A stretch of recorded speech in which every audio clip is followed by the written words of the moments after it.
Hello friends, जय माँ Lakshmi. Evening time हो गया था और मैं सो के जग गई थी और बाहर का भी कुछ इस तरीके का बादल और हवा बहुत तेज़ थी।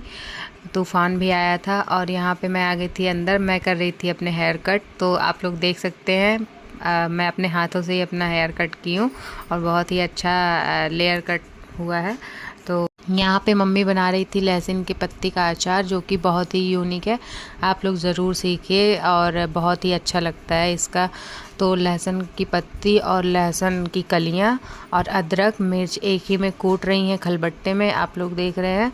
और इसके बाद इसमें ऑयल डाल के और नमक डाल के मिक्स कर दी हैं। उसके बाद इसको बरनी में भर दी हैं और आप लोग काफ़ी टाइम तक ये स्टोर कर सकते हैं। और ये बहुत ही इजी है बनाना, तो आप लोग भी ज़रूर ट्राई कीजिएगा अभी जिसके यहाँ लहसुन की पत्तियाँ हों।